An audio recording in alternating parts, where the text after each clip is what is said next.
There are moments in life when a single experience can change you forever. 40 years ago this year, I travelled for the first time to China with legendary violinist Yehudi Menuhin. I was 17 years old, and a small group of us from his music school were handpicked to accompany him to Beijing and Shanghai for 2 weeks. This trip left an indelible imprint on me, and when I returned to England, I felt that nothing would ever look quite the same again.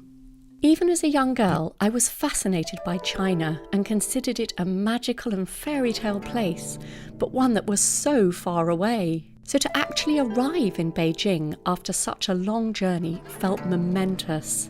Remember, in 1982 there were hardly any cars, and the roads were filled with what seemed like hundreds of people on bicycles, and the cacophony of bicycle bells filled the air.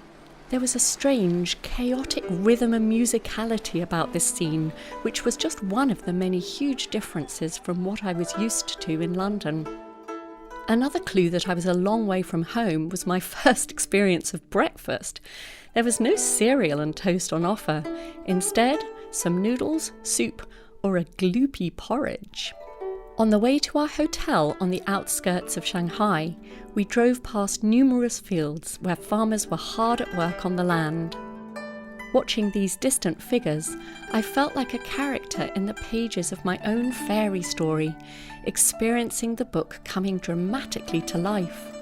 We went to a traditional tea house, and I gasped each time we turned a corner as another temple or traditional building came into view.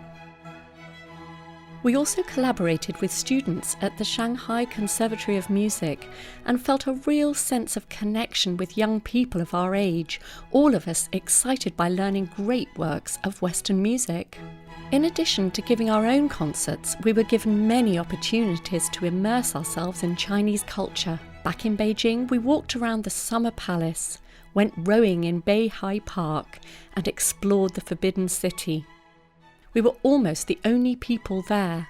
Let's not forget that in 1982 there were almost no tourists in China at all.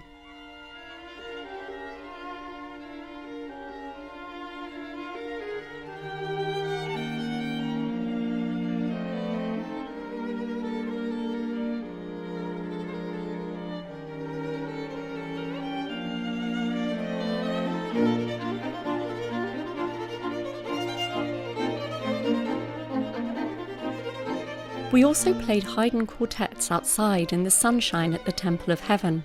The local people were fascinated, not just by the music, but by us as Westerners, and our appearances drew great crowds. Our visit to the Peking Opera was extraordinary and completely different from any kind of opera I had ever listened to. It was both strange and magnetic at the same time. Music is a universal and natural language, one which connects us all. And it's not necessary to have learned about the language. Today, China is very different. When I returned 25 years later, hardly anything of my first trip was recognisable. The initial big shock was how many cars there were. The noisy cyclists had been replaced by motor vehicles and lorries, and of course the traffic was very heavy. There were many obvious influences of the West, most visible in the shops and hotels, and a huge sophistication and variety of food.